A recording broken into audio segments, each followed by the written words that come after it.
This channel does not promote any violent, harmful, or illegal activities. All content provided by this channel is meant for an educational purpose only. আর যে কারণে যার জন্য আজ এই কর্মসূচি হচ্ছে তার জন্য ন্যায় বিচার চাওয়া হচ্ছে, সেই তদন্ত কতদূর অবশ্যই নজর রয়েছে সেই খবরের দিকে। পুলিশের বিরুদ্ধে আবারও বিস্ফোরক অভিযোগ করলেন তিলোত্তমার বাবা।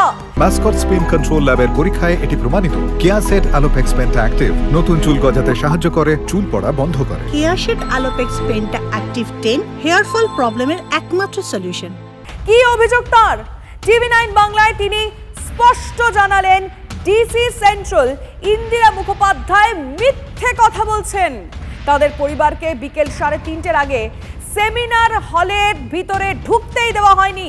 শুধু তাই নয়, তিলোত্তমার বাবার দাবি সেমিনার হলের ভিতর কোনো ঘেরা ছিল না এবং দেখেই বোঝা যাচ্ছিল সবটা সাজিয়ে রাখা হয়েছে। তিলোত্তমার পরিবারের এই বক্তব্য কি লালবাজারের কর্তাদের অস্বস্তি আরো বাড়ালো? ইন্দিরা মুখোপাধ্যায় মিথ্যা কথা বলার প্রয়োজনটা কি হলো?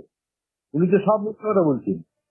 আমাদের পরিবারকে কাউকে 3:30 আগে ভেতরে ঢুকতে দেওয়া হয়নি। আমাদেরও 3:30 ভেতরে ঢুকতে সিএম এর সঙ্গে কথা বলা হয়েছে সিপির ফোন থেকে। আর আমরা যখন ঢুকেছি সিপি ছাড়া বাকি কেউই ওখানে ছিল। সিপি ছাড়া কেউ আমাদের ওখানে নিয়েও যায়নি। এলাকাটাকে ঘিরে রাখা হয়েছিল, যে জায়গা হয়েছিল কোনো ঘেরা ফেরা ছিল না, কোনো একদম ফাঁকা ছিল। যেরকম আমার মেয়েটা মানে ওই অবস্থায় অনেক সাজিয়ে গুছিয়ে মানে ওখানে রাখা হয়েছে, পুরো দেখলেই বোঝা যায়। সম্পূর্ণ মিথ্যে কথা বলছেন উনি। ঘটনাস্থলে বাবা মা 1:12 নাগাদ পৌঁছেছেন, আমরা 2 নাগাদ পৌঁছেছি। বাকি যারা আমরা ফ্যামিলি মেম্বার ছিলাম 3:30 নাগাদ আমরা গিয়ে বডি দেখতে পেয়েছি। সবাই একদম সামনে গেছেন, কোনো সিকিউরিটি ছিল না, কোনো ঘেরা জায়গা ছিল না, কিচ্ছু না। উনি যে বলছেন, উনি পুরোপুরি মিথ্যা বলছেন। কেন এই মিথ্যাগুলো বলছেন? উনি তো একজন মহিলা। উনি সরাসরি ওনাকে এই প্রশ্নটা করছি যে আপনি কি করে এই কথাগুলো বললেন। আমি বারবার এই কথাটার উপর মানে জোর দিচ্ছি, উনি মিথ্যা বলছেন।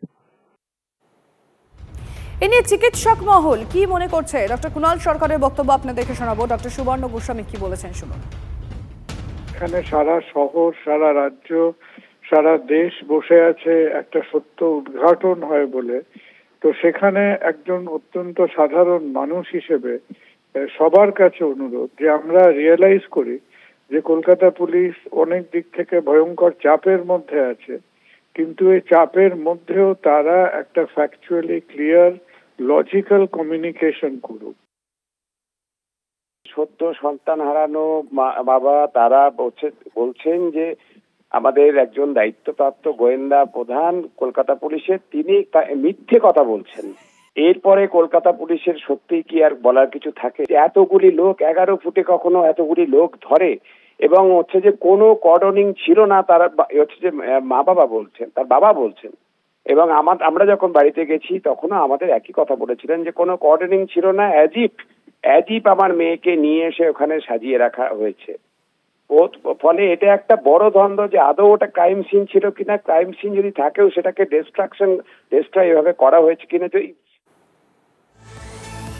খুন ধর্ষণের পরদিন সকালে সেমিনার হলে বহিরাগতদের ভিড়ের ছবিতে তোলপাড় বাংলা, কিন্তু পুলিশ অন্য কথা বলছে, যার জন্য ক্ষুব্ধ তিলোত্তমার পরিবার। গতকাল ঠিক কি বলেছিলেন কলকাতা পুলিশের ডিসি সেন্ট্রাল ইন্দিরা মুখোপাধ্যায়, শোনাবো আপনাদের। 40 ফিট মানে বডি যেখানে পাওয়া গেছিল তার থেকে 40 ফিট পুরো জায়গাটা পুলিশের কর্ডন অফ করা ছিল। এবং এই যে ভিডিওটা যেটা আপনারা হয়তো দেখেছেন সেটা কিন্তু এই 40 ফিটের বাইরে যে 11 ফিট যে জায়গাটা আছে সেইখানকার একটা ভিডিও।